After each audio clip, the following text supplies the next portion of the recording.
Good afternoon, everyone. Thank you for joining us on this event about Israel-Iran tensions and potential for regional escalation. We titled this event based on the idea that the current kind of honeymoonish, wind in the Middle East may not last. We were looking at it from a more kind of a perspective that things could go south. Based on President Trump's latest visit to the Gulf, there are many good news in terms of U.S.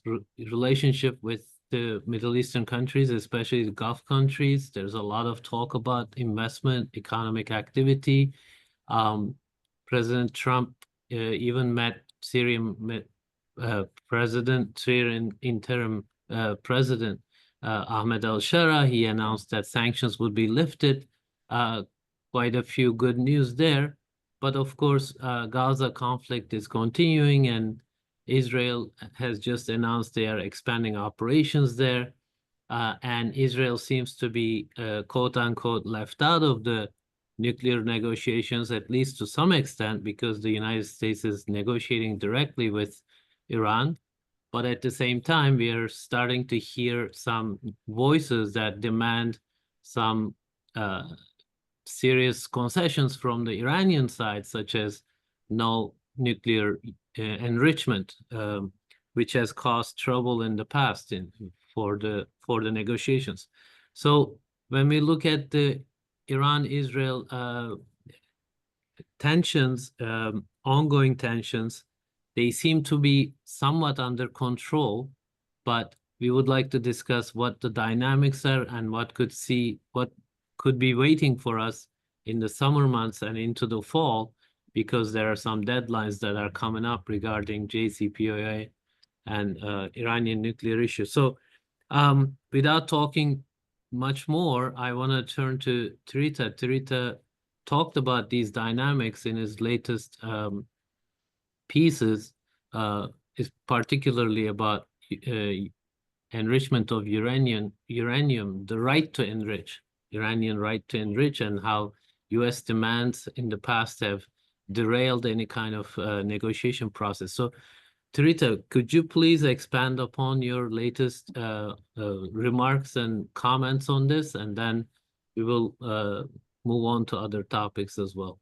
Thank you. Sure. Thank you so much, Kadir, and thank you for Setat for putting this together. It's a great pleasure to be with you and with Jeff and with Randa. Yeah, the issue of enrichment has been a central point of all previous negotiations.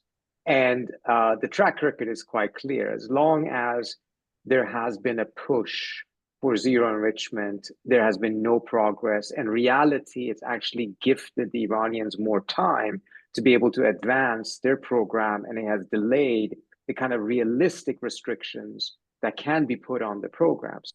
See how, for instance, in one of the first offers the Iranians made for negotiations, they had 164 centrifuges. That was rejected because the goal was zero. There was another proposal in 2005, which stood at 3,000 centrifuges. That was rejected. By the time the United States came to terms with accepting enrichment, Iran had 22,000 centrifuges. So we can see that the insistence on this unrealistic objective has only actually led to a larger Iranian program. Let's take the example of the deal that Turkey and Brazil managed to secure from the Iranians in 2011. One of the first points in that agreement, the Tehran Declaration, which essentially was based on what Obama had instructed Turkey and Brazil to achieve if they were to go down the path of seeking an agreement with Iran. The Turks and the Brazilians managed to get all of those points, but they added one thing that apparently became a deal killer for the United States at the time, which was upfront, the Tehran Declaration accepted that Iran had a right to enrich. And in my interviews with officials at the time, they pointed to this as something as being unacceptable. Of course, later on, without necessarily recognizing a right to enrichment, in order to get to the JCPOA, the US itself shifted its position and adopted this. And this is what happened in the secret talks in Muscat in 2012 and later in 2013, when the real breakthrough was. So this return to that insistence is problematic in my view from several standpoints. If it is the actual red line of the administration, which Witkoff now has said, then I don't think there's any prospects for a deal. If it is a negotiating tactic, essentially taking an extreme maximalist position in order to walk it back later on, well, I mean, that's how negotiations are done oftentimes. There's nothing necessarily problematic with that or fundamentally flawed with that, except time is really short. The snapback sanctions deadline is in October of this year. September is probably the last month in which it could be triggered, but the Europeans are talking about triggering it already in June, towards the end of June. Once that is triggered, there's a very, very significant likelihood that the Iranians will walk out of not just the JCPOA, but the NPT as a whole. We will have a major crisis. And to think that that major crisis will actually make it easier to get to a deal is a huge gamble. I understand that sometimes you need a crisis, you need to have something that sharpens everyone's choices. But this is not just that. This is a major escalation that will make it very, very difficult for all sides to walk back their positions. So I think the earlier Trump position in which they wanted a deal within 60 days, which seemed to have actually been because of realization of the dangers of snapback, is a much more constructive approach. And I worry that if this isn't shifted back pretty soon, I'm not so sure that there's going to be much more than one or perhaps two more rounds of talks before things collapse. And it could collapse similar to the way that's done between Russia and Ukraine and the US, in which for a period of time, the US kind of pulls back, there's some regrouping, and perhaps it gets restarted later on. But if that happens, then either it's going to be happening in the context of snapback or in the context of the US trying to extend the deadline of snapback, which means that instead of actually wasting or using our time for a negotiation with Iran in order to get restrictions on its program, time would have to be spent on getting Russia, the UK, Germany, and France, and China to all get on board on a new Security Council resolution that extends the deadline.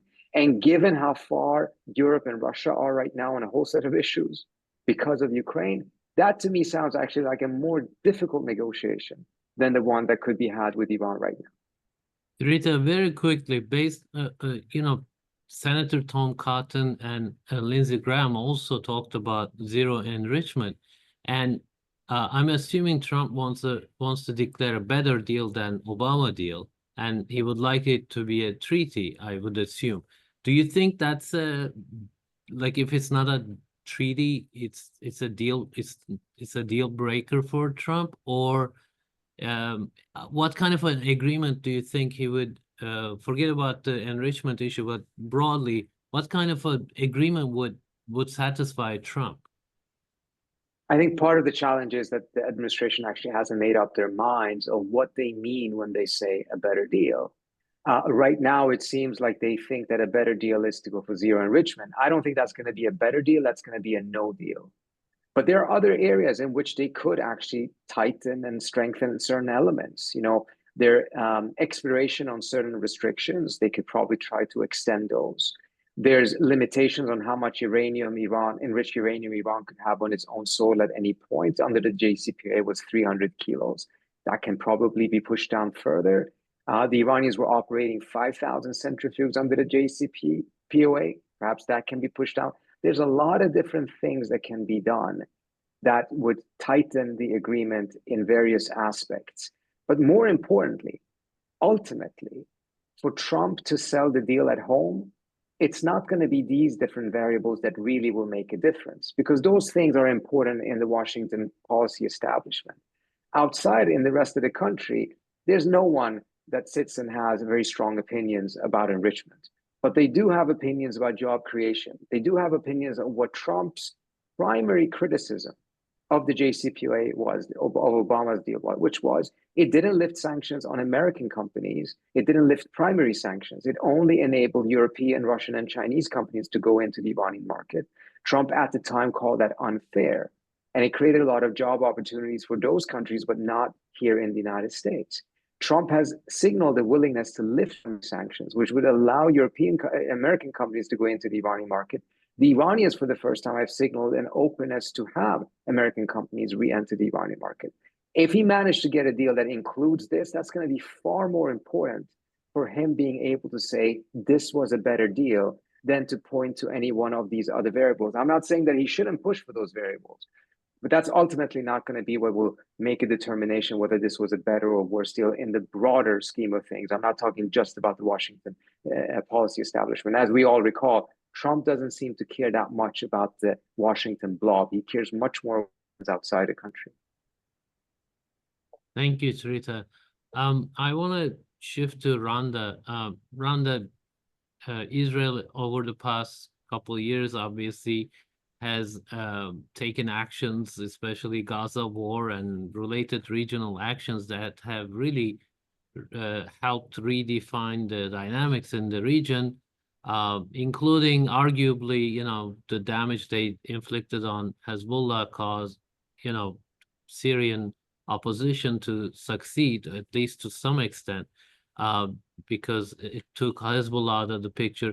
But then, there's the dynamics in the Gulf, where, Gulf countries used to pressure American administration to take a really hard line against Iran, and we don't quite hear that as much, although Israel is still trying to do that, and Netanyahu came to town with an agenda to, perhaps do a military operation against Iran, but, he was sent back home empty-handed by Trump.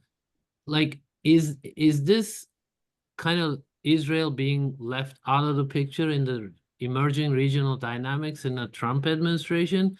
Or do you think quite soon we are going to see Trump becoming, showing very, very hardline pro-Israel side of him on one or several other issues?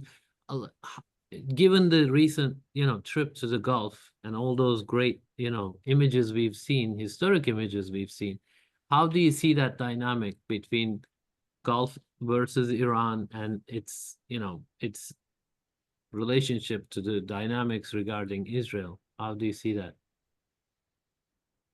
Thank you very much, Qadir, for the invitation, and good to be with you and with my fellow panelists. Let me start with Trump's trip. And as you pointed it out, I mean, Trump heard a different language or a different narrative, different speech, let's say, in the Gulf countries this time than during his first trip in 2017. I mean, 2017, the countries he visited in the Gulf were pushing total support.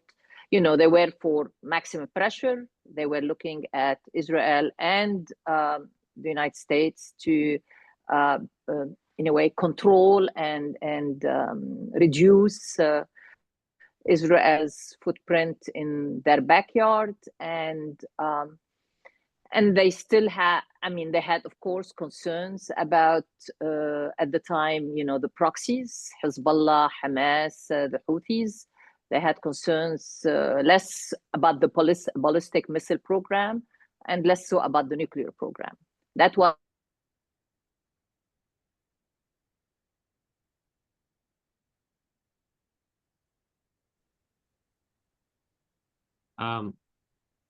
Rhonda's connection, I think she's having some connection issues. Jeff, Back. you're back, Rhonda? yes. I'm your back. internet connection went down a little bit. Can you hear me now? Yes, we can hear you. Can you hear me now?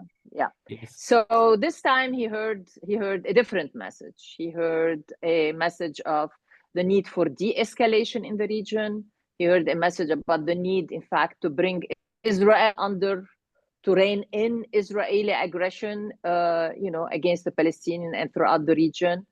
And he heard, a message of diplomacy and negotiation as being the pathway to solve the problems that the United States have with Iran, including on the nuclear program. They still have worries about the Iranian ballistic missile program.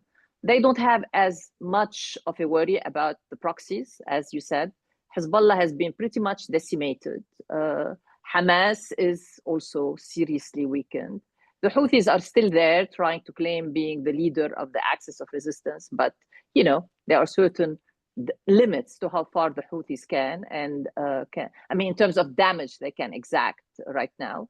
The Iraqi militias, the pro-Iran Iraqi militias, also are pretty much somehow has been reined in. And then you have now a new political order, a new regime in Syria that is very much anti-Iran. So the regional landscape, as it looks from the Gulf perspective, except for Israeli aggression, the regional landscape looks good. And what they need to is for the United States to apply pressure on the Israelis and to push for a deal with the Iranians. After all, their priority remains their own economic development project, their own visions and how they can become reality. And through these investment deals that they have struck with Trump, as Trump said, in the trillions of dollars, I don't know how many of them will become reality over time, but even if some do, that's a big achievement for Trump.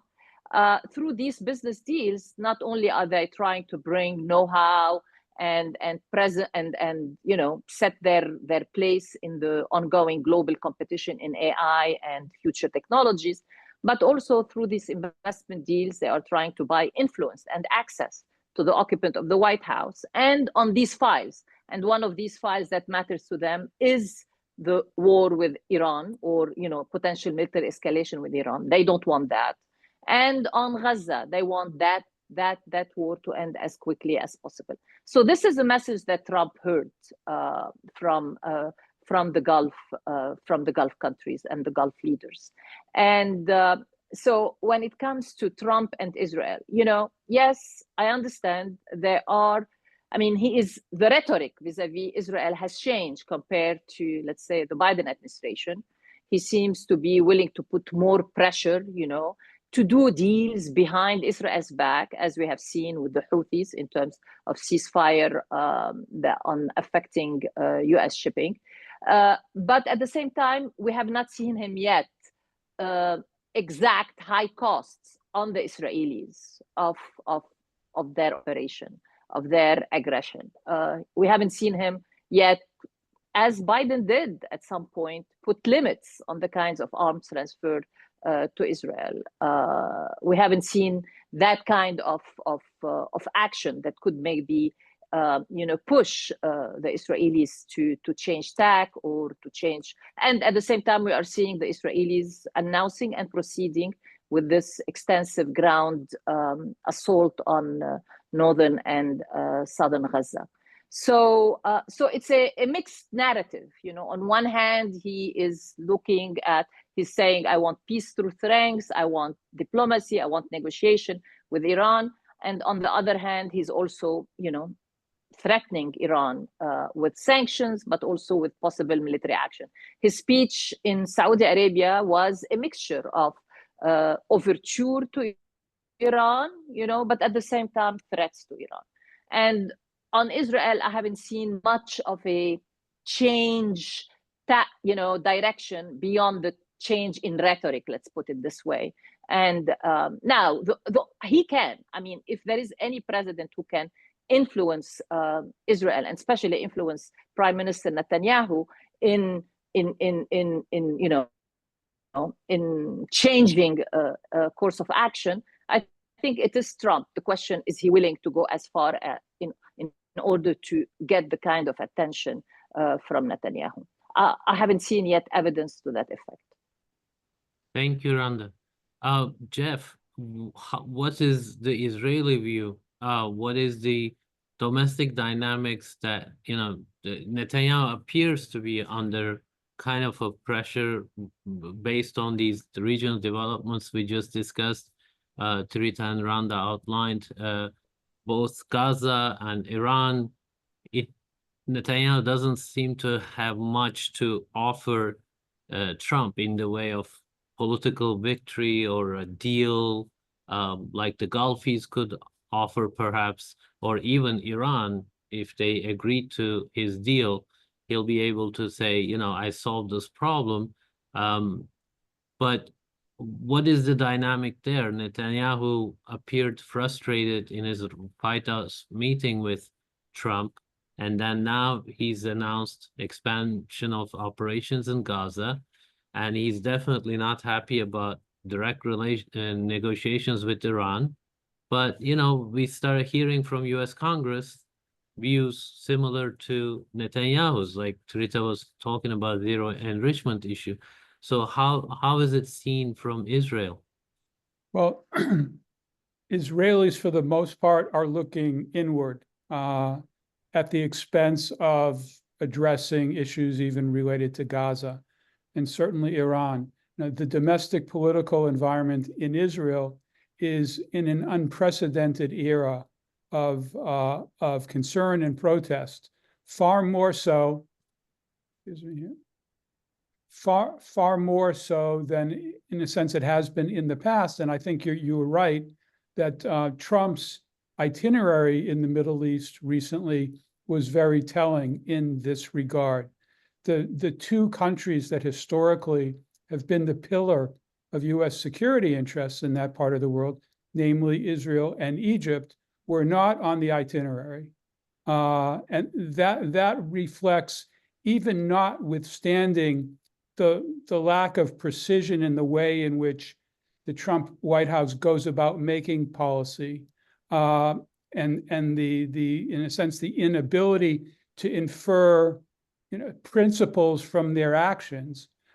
It's clear that there was no good news to be had either in Israel or in Egypt for Trump, and that's important going into the future here. As it relates to Iran, I'll address that briefly. I had a conversation in 1996 with Uzi Arad, who at the time was Netanyahu's foreign policy advisor. And I asked Uzi, what problems are you having with the Iranians? Are you opposed in principle to Iran getting the nukes, or are you opposed to the fact that the regime is interested in that kind of achievement? And he said, it's the latter. The Israeli interest in Iran is predicated on Israel's desire to maintain its nuclear hegemony in the region, generally speaking, and more specifically to undermine Iranian attempts to be in a position to determine the agenda on all sorts of issues, from Iran to Lebanon and elsewhere. And we've seen that consistently. This is not a new story here. Israeli concerns with Iran's nuclear intentions date back to the 1980s. And even before that, during the Shah's era, to Arad's point, Israel and Iran collaborated on research for weapons eventually wielded by Israel in the form of the Jericho. So Israel's interest in Iran is not necessarily one of principle, but one of great power politics. And that colors their interests today, and has for quite some time. So whether it's Iran, whether it's Trump or Obama, Netanyahu has always found it to be in his interest to adopt the maximum policy. And as you noted, he has a great deal of support in Congress. And none of us will forget the fact that Netanyahu was invited by Congress to essentially incite against an agreement that the Obama administration had made with Iran. Certainly, Netanyahu does not want that to happen again, to be in a position to be forced to mount an aggressive opposition to whatever Trump agrees to. But I'm sure they're very concerned about that. And I'm sure they're very concerned that they're unable to fathom exactly what the Trump administration intends, if only because the Trump administration does not probably know what itself intends. So it's not a unique position, because many leaders in the world are grappling with this fact. But in terms of Iran, it's of specific interest to how the ability to craft a peaceful exit from this crisis. Because again, we aren't too far away from April 2024. right? When the Israelis and the Iranians for the first time exchanged direct assaults on each other's territory. So that's an indication of the stakes of the game where we're now playing, and each side has made it clear that it's determined to maintain the prerogatives that it feels entitled to. Jeff, do you think, what is the then the on Syria, right? Trump basically told Netanyahu, look, there's a different picture now. You have to be more reasonable. When Netanyahu was complaining about Turkey's role, with Iran, when and if he gets a deal, would he have the same kind of attitude, and what would Israelis do then? Well, certainly the Israelis will have the same kind of attitude, because the policy that Netanyahu has crafted, and it would be a mistake to assume that the Israeli policy is driven by Netanyahu alone or whatever domestic political considerations he has. There is a body of opinion in Israeli security circles, and over the years it's grown in favor of a more militant posture vis-a-vis Iran. For a long time, the security establishment was in opposition, in a sense, to Netanyahu's adamant opposition in principle to an understanding with Iran on the JCPOA in particular. But the deep Israeli security state, if you will, is now in crisis as a consequence of what's been happening in Gaza, but also what's happening in domestic politics in Israel. And Netanyahu has been in the chair for quite some time. So over time, he's been able to staff the bureaucracy and the establishment with voices that are consistent with his own preferences. So now we're at a stage, I think, where, in a sense, the pendulum in Israel and its domestic politics and its internal security debate has swung in favor of the kind of militant opposition to any semblance of Iran retaining the agreed upon capacity to enrich and so forth, which brings us to a point where we haven't been in the past historically. Thank you, Jeff.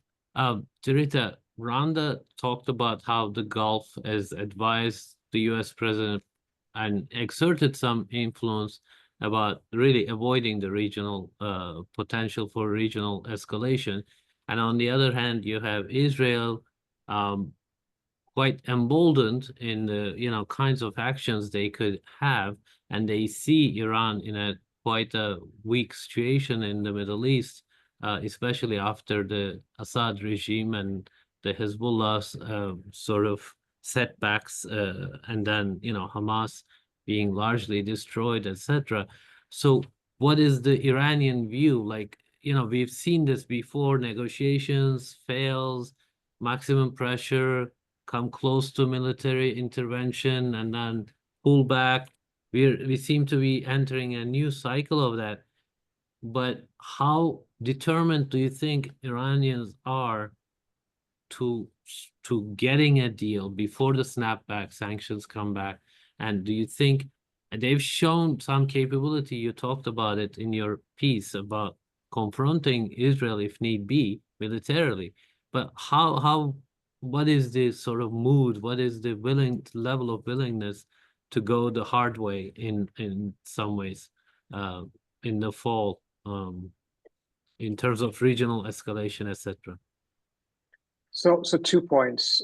First, I think when it comes to the desire to make a deal, I don't think we've seen the Iranians being more open and eager to strike a deal than we're seeing right now. I would say this goes beyond what we saw during the JCPOA, partly because the internal opposition is much less now. And it is primarily, in my estimation, because they see in Trump a president that is far more willing to strike a deal and is far more willing to lift sanctions. and is capable of lifting sanctions in a manner that is much more durable. I mean, a key problem they had with the Biden administration is that, first of all, Biden didn't want to lift a single sanction, and it was fighting tooth and nail to do as little as possible. But even the sanctions that potentially would be lifted, there was no guarantee whatsoever that it would be sustainable. With Trump, the Iranians see a president that, for the first time probably, is actually ideologically hostile towards sanctions and views sanctions as a punishment of American companies. And we saw that again with the situation in Syria, in which he rather quickly was willing to offer to lift all sanctions. Now, whether that actually will happen or not, of course, remains to be seen. But it means that, and very specifically, Trump is willing to lift the primary sanction, which means that the upside of a deal is far greater now for the Iranians than it was under previous negotiations. That, however, does not mean that they're willing to give up on the red lines that they have set out, that I don't think are bluffs. Experience shows that this is something that they're absolutely serious about. Enrichment on Iranian soil is just simply not up for negotiation. So I think Trump can push for a stronger deal in various aspects. He cannot push to get everything. So as long as there is a focus on where the Venn diagram intersects, I think there's no possibilities. If that doesn't happen, I think you have a situation in Iran in which there's going to be some significant challenges, undoubtedly. I don't think anyone there is in any way, shape, or form looking forward to any confrontation. But I think that there's also a different type of a confidence on the Iranian side than this narrative in the West, particularly the narrative that the Israelis are pushing for, gives the impression of. I mean, from the Israeli side, as you mentioned earlier on, Kadir, they're talking about as if Iran is completely weak. I think we've heard a metaphor saying that Iran is a goal without a goalkeeper. So it's really easy to just strike at this point. And undoubtedly, when it comes to regional developments, particularly the loss of Assad, this is a major blow to the Iranians, of course, as well as the weakening of Hezbollah. Hamas, I don't think, is a particularly important factor and never was a key factor for Iran's security calculations. Having said that, however, the area in which the Iranians actually pose the greatest challenge to the United States is not Assad and it's not Hezbollah, it's their missile program. Mm-hmm. And the missile program has proven itself to actually be more effective than calculations and estimations were in Israel and in the United States. The attack in October of last year actually had a significant impact because they managed to penetrate all layers of Israel's air defenses with a smaller number of missiles shot compared to October 1st. And to the point that the Israelis asked for the THAAD missile system to be deployed to Israel, which is the most advanced system that the United States has. That system then, for the first time, was up against what we assume to be an Iranian-designed missile that the Houthis shot at Israel about 2 or so weeks ago. And that one single missile managed to breach all of Israel's air defenses, including the upgraded Arrow, as well as the THAAD, despite all efforts to shoot it down. And I think this has created a significant degree of rethinking internally, not in the public discourse. After the October attack, the United States upgraded its own casualty estimates in case of a confrontation with Iran.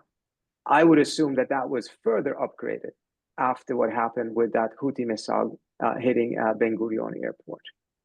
So I think when it comes to that side of it, it's not that Iran would win a war, but I think it's quite clear in their view, and I think also, frankly, on the American side, based on conversations I've had here, that this is not in any way, shape, or form going to be any type of a easy push. When you take a look at the article that came out in the New York Times in April that revealed how the Israelis have been pushing for a military option, and what they call the Israeli military option, which in essence really was not an Israeli military option because the United States would have to play a key role in that option. It also became clear then, first, there is no Israeli military option. It completely depends on the US taking a very active role. And secondly, even that option with American support would only set back the program 1 year, after which the Israelis would have to bomb again, similar to what they're doing in Gaza right now. So the Israelis were not pushing onto Trump a military option. a war. They were pushing onto Trump an endless war. And given how negative he is and how negative his base is towards further entanglement in the Middle East, I'm not surprised that he pushed back against that quite hard. What is a mystery is why he has now reverted back to a zero enrichment objective, which most likely will lead us to that very same scenario that I don't think Trump wants to experience. Thank you, Sarita. Rhonda, I want to ask you the two potential, routes this could go, both, the positive and the negative. If things go sour, how do you expect the Gulf nations position themselves? Because they have now, like you said, they have a great relationship with Trump, at least for the time being. There's all this investment, economic relations, etc. You mentioned they could use their influence on Syria, on Gaza, and even perhaps Iran. But if things become hard and, the U.S. returns to maximum pressure, how do you think these Gulf countries would align themselves with that kind of policy? Because I don't hear as much talk about, existential threat to these countries like we used to hear that, right? A while back, they would have a similar line as Israel. Or if things go, if Trump announces some sort of agreement and then there's even start of normalization with Iran and economic relations go, strengthen, again, how would they react? What would they see in this? We've heard about what Israel's reactions would be, but how does the Gulf look at these potential scenarios, do you think? In case of the maximum, in case of the first scenario, if it's only maximum pressure and sanctions and there is no military escalation, I don't think the Gulf countries are going to join the maximum pressure strategy. I think it's going to be, again, as I said earlier, unlike 2017, they are no longer interested in pursuing that path of escalation with Iran. They have had their own now bilateral, multilateral negotiations with Iran. Like a year ago, I would say that rapprochement with Iran, especially on the part of Saudi, was very much still a tactical nature.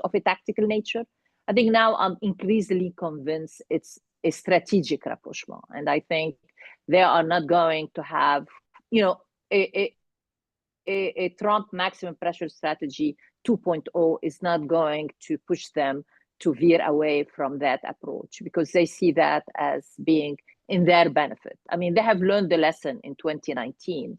Relying on the Americans is no sure proof for their security. And when their oil installations were attacked, the Americans did not come to the rescue at the time. And that was, in my opinion, the turning point when the Gulf countries decided it's time to really deepen our engagement with Iran and open it up. And so this is going. So the strategic rapprochement, as I said, it is going to continue, no matter if Trump decides to pursue a different path. Now, in terms of the best case scenario, I think it's all for the better. They will look at it as very much reinforcing the approach they have already taken, right? With Trump striking a deal with Iran, their take will be is that we have already engaged in this. We have already decided that negotiation and deal making is the way to go with Iran, and you are going to see them, deepen their economic engagement, deepen their diplomatic engagement, deepen their educational engagement. And that's going to account to all members of the GCC, not only to Saudi Arabia, not only to Qatar, not only to Oman, but you are going to see even deeper engagement, not only also by GCC country, but also by Egypt, by Jordan. It's going to really open up not a new era, but a more potential, more pathways for diplomacy and dialogue. But the two problems that are of high concerns to the Arab countries, as far as Iran is concerned, a nuclear deal with Iran, a U.S. nuclear deal with Iran, will not address them specifically. And that's the ballistic missile program. And that's, again, the other is the proxies. I mean, until today, there is serious concern in the Gulf about Iran's forward defense strategy. You know, after the defeat or the major setbacks dealt to Hezbollah, after what has happened in Syria, you still hear from Iranian officials that there is no revision, no rethinking of their forward defense strategy and the role of Arab Iran proxies in this. And so I think they will need to hear more reassurances from Iran about its regional engagement, that it's going to, you know, as they have been asking for a long time. They want a state-to-state engagement. Iran wants to engage with Lebanon. Iran has to engage with the government of Lebanon, does not engage with Hezbollah, you know, to engage in Lebanon. The same thing in Iraq. Iran has to engage with the government of Iraq, does not engage with the militias that are, you know, part of the government, but are not necessarily totally under the command of the government of Iraq. The same thing, you know, with other, you know, with other groups. Now, will they open the door? Will they help Iran re-engage with Syria? You know, I think that's going to be a very interesting question, because right now there is really a strong rejection at the official level in Syria, but at the same time at the public level in Syria, the majority of Syrian, of basically enabling any kind of re-engagement with Iran. So that's going to be an interesting question to address going forward. If there is this other case scenario where you have this, you know, opening of relations with U.S., but also deepening of relation between the Arab region and Iran. Kadir, can I ask a question to Randa? Sure. By the way, people, our viewers can post their questions to the Q&A chat box. Go ahead, Teresa. Thank you, Randa. Excellent point. So what about a scenario in which talks fail? Trump does not go for military action. Interestingly enough, what he said while he was in Riyadh is that he would return to maximum pressure. As you mentioned, the GCC countries are not crazy about that idea. The new thinking in the region is that economic integration is key for security for everyone, which means that the Middle East is now where Europe used to be before Ukraine. And I don't know if Middle Eastern thinking has moved beyond the Europeans and they're ahead of the Europeans, or if the Europeans are ahead of the Middle East by having abandoned it. But nevertheless, we'll save that for some other discussion. But in the previous maximum pressure, UAE and Saudi initially played a key role in making maximum pressure very biting. It did lead at least twice almost to war. Now they don't want war. Will that mean that they will just sit passively? Or do you think that they actually will undermine maximum pressure in order to avoid maximum pressure leading to war? That's a very good question. Very interesting question. I think their initial reaction will be to sit passively. I mean, they've already said that, you know, they already communicated to the foreign minister, you know, Iranian foreign minister during his visit. There was a basically region-wide message within the GCC that they're going to be neutral toward whatever happens between Iran and the United States, and that they will try to play a mediating role between Iran and the United States to push the United States forward, especially President Trump, on the pathway of negotiations and diplomacy. But also there was a very strong message from especially Saudi Arabia to the Iranian officials that Iran has to reciprocate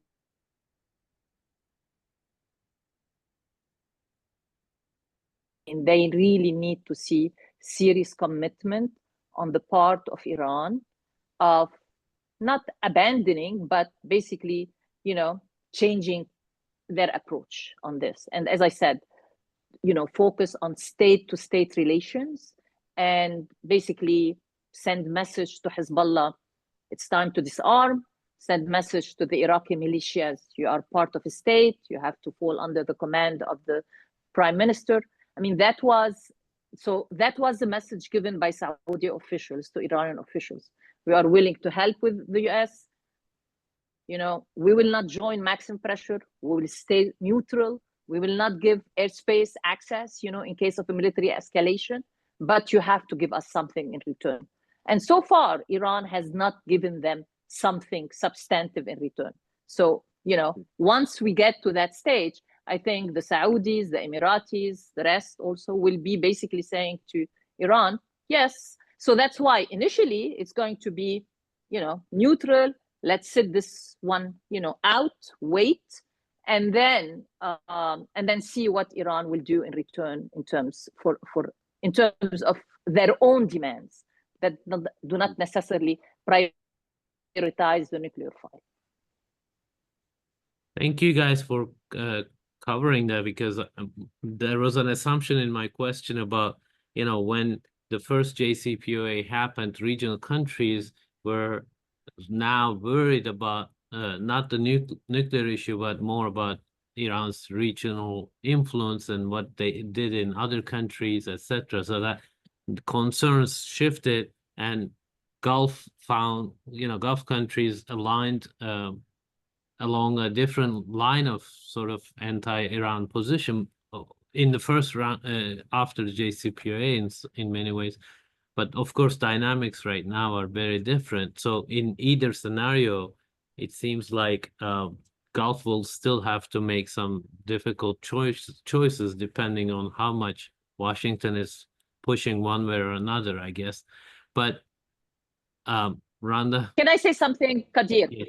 Can I quickly amend what happened? I think the recent agreement between the Houthis and the American was very much mediated in pre-negotiation arrangements between Iran and the Saudis. And so I think that's the kind of model, or that's the kind of approach that, the Gulfies will be looking at in terms of cooperation from Iran.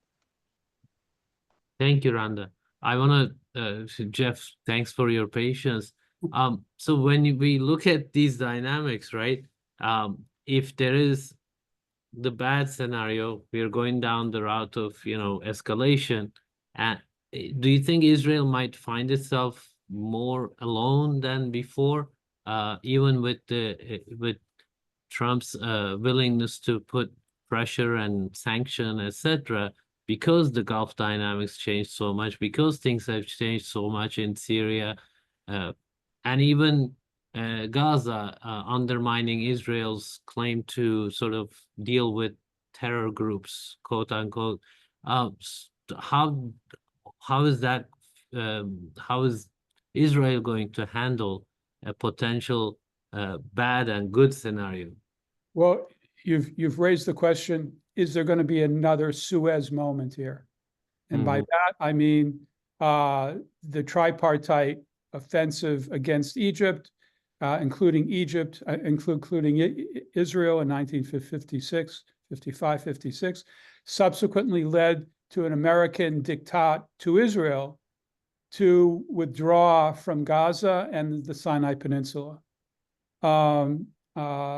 And this was a surprise to all sorts of people, but it was a turning point in the history of the Middle East, turning point in U.S. security strategy in the Middle East, and it established ground rules that are still to some great degree important today. So are we in a situation where Israel will miscalculate, in a sense, again, and find not a welcoming embrace in Washington, but a lack of patience with the consequences of an Israeli unilateral decision to do X, Y, or Z? I don't know. Possible. Certainly there have been times during the Trump administration where Israel has been disappointed, but there hasn't ever been a time where Israel has received a diktat from Washington. we may be approaching that in Gaza, but again, many people have been surprised over the last years of the absence of any sort of effective demands emanating from Washington or therefore, in the sense, from anywhere else regarding Gaza. So Israel has created a quagmire of its own making there. But who knows?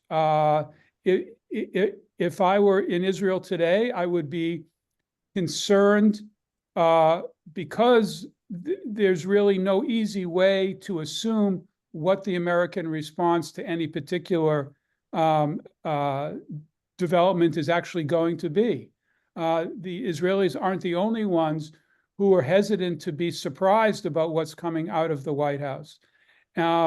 It's not the madman theory. It's not Nixon and Hanoi during the Vietnam War that concerns Israel today.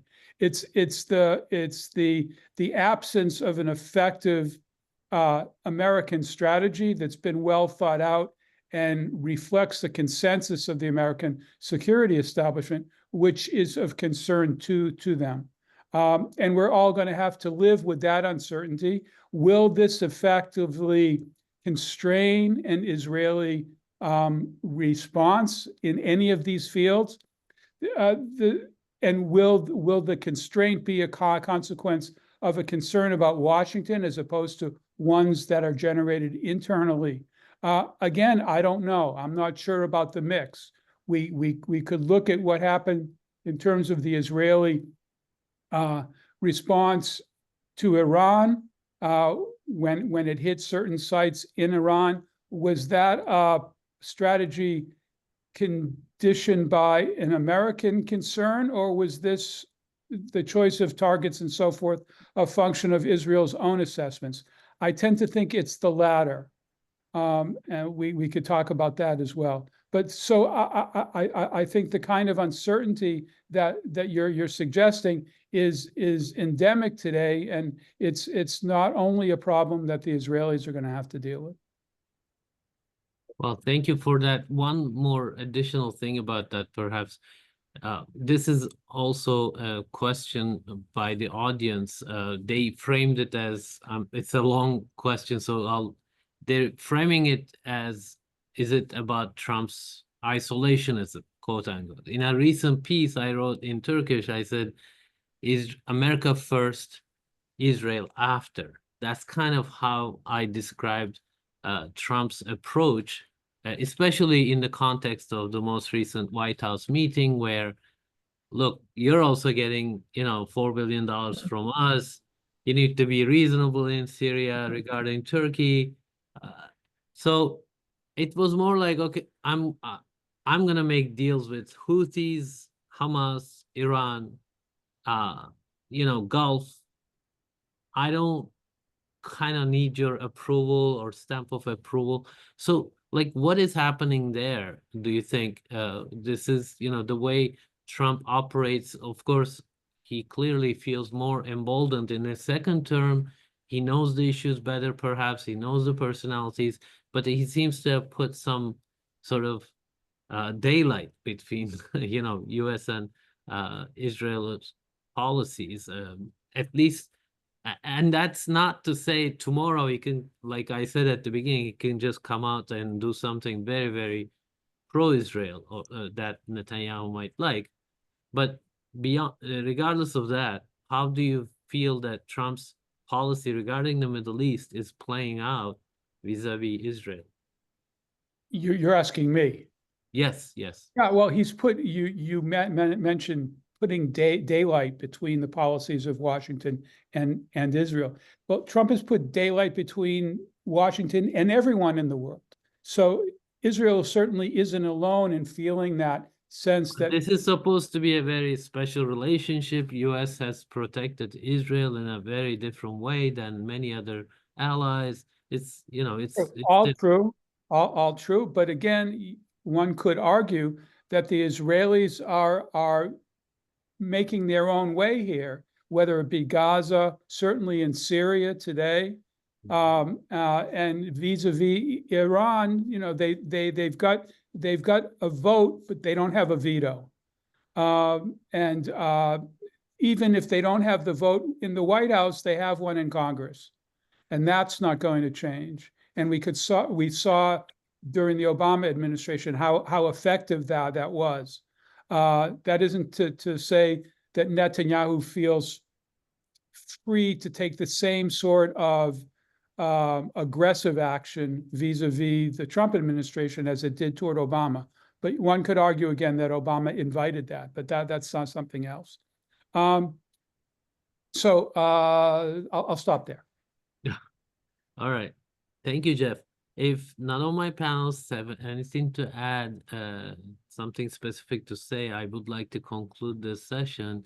I think it was a great discussion. I really appreciate all your expertise and your time. And thank you to the audience for joining us. And we'll see you on another discussion. Thank you, Jeff, Trita, and Rhonda. Thank you. Thank you so much. Great pleasure. Thanks. Bye-bye. Thank you.